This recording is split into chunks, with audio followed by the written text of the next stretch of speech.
On a blazing afternoon in Ouagadougou, President Ibrahim Traoré stood before microphones in his familiar military fatigues and made an announcement that stunned the world.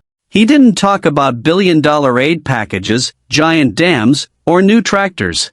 Instead, he spoke about planting cacti, 2 million of them, across the vast savannas of Burkina Faso. At first, it sounded absurd. Cactus? That's something people associate with Mexico or Arizona, not West Africa.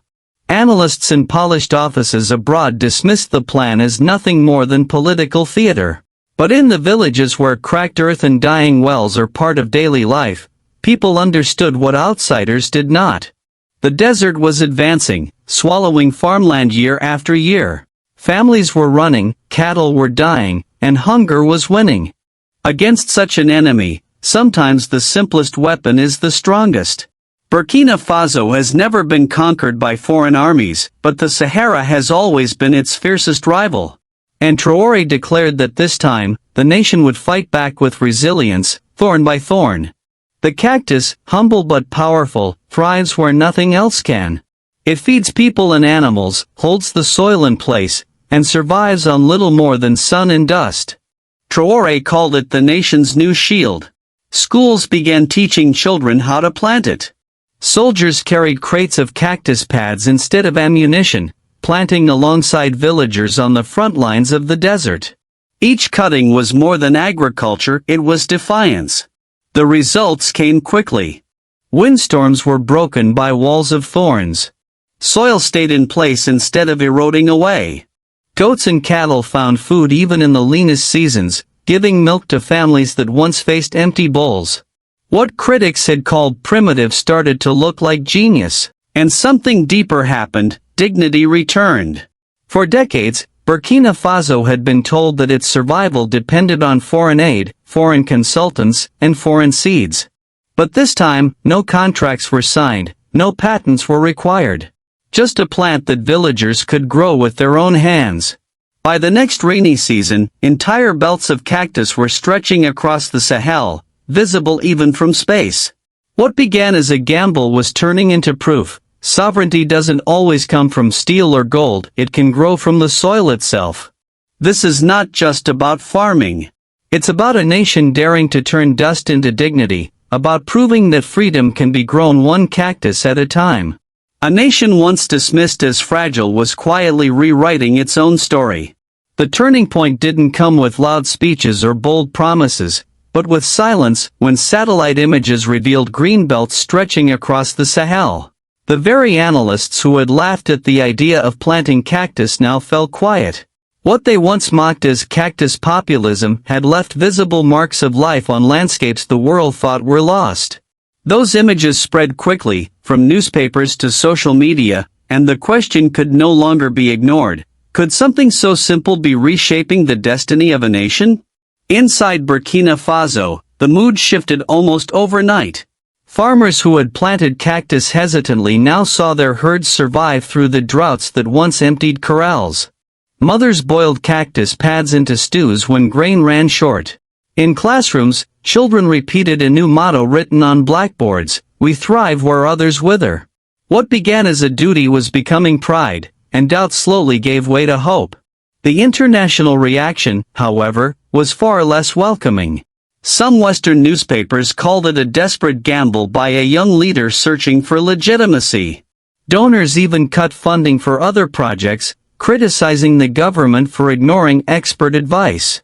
But quietly, the winds were shifting. Delegations from Nigeria, Chad, and Mali began visiting the cactus fields in secret. They returned home whispering that Burkina Faso might have discovered a solution no aid agency had ever provided. Then came the most surprising development. Livestock experts who had once scoffed at the idea started releasing reports. The data was undeniable. Animal deaths had dropped in the regions where cactus belts were planted. There was more milk in village markets, more meat on local stalls, and fewer desperate families forced to sell their herds. What began as a story about thorns had become a story about survival, measured in full stomachs and healthy livestock. Within the country, another change was unfolding. Soldiers, once seen only as guardians of borders, were now planting side by side with villagers. Their uniforms covered in dust, their hands calloused from digging shallow pits, they were no longer just protectors, they had become builders of resilience. The soldiers of Burkina Faso began earning a new kind of respect. They were no longer seen only as protectors of borders, but as guardians of life itself. Villagers who once feared patrols now welcomed them as allies in cultivation. A new front line had been drawn, not of rifles and bullets, but of roots and thorns. It was a green defense, protecting not just territory, but the very soil beneath people's feet. The symbolism was impossible to ignore. The same army that once carried weapons was now carrying cactus pads. It proved a point few had considered: sovereignty can be defended not only with strength, but with resilience. Culture quickly caught up with the transformation. Musicians began writing songs about the cactus fruit, describing its sweetness that comes only after braving the thorns. Painters filled their canvases with green grows under the Sahel sun. Storytellers wove the cactus into oral traditions so future generations would remember the time when thorns became bread. For the first time in years, national pride wasn't about what was being taken from the land, but about what could be coaxed to grow from it. The greatest surprise for outside observers wasn't just the cactus itself, but the resilience it awakened in people. Women formed cooperatives, turning cactus fruit into jams and its pads into flour. Young entrepreneurs who once dreamed of leaving for Europe now started businesses built on cactus products. Even the skeptics in the cities, who once mocked the idea, began sipping cactus juice in cafes, discovering that the plant they had laughed at now carried the taste of renewal. Then the world started to notice. Agricultural conferences in neighboring countries invited Burkinabe scientists to present their findings. What had been ignored in Western boardrooms was now celebrated in African forums. The cactus belts were no longer just a local project, they were becoming a regional model. Suddenly, the same aid agencies that had once criticized the initiative scrambled to rewrite their reports, pretending they had always supported it. But farmers knew the truth. Every cactus pad they had planted by hand told a different story. What began as a defense against the desert had become an offensive movement against despair. By turning thorns into bread, Burkina Faso had shaken more than the logic of aid, it had unsettled the world's assumptions. A young leader with a simple plan had forced a difficult question: if cactus could transform villages once left to die, what else might be possible if people stopped waiting for permission and started building resilience with their own hands? The first changes were visible in homes. Families that had relied only on millet or sorghum now added cactus pads to their cooking pots. Mothers sautéed them with onions, dried them into flour, and children discovered the sweetness of cactus fruit hidden beneath its thorns.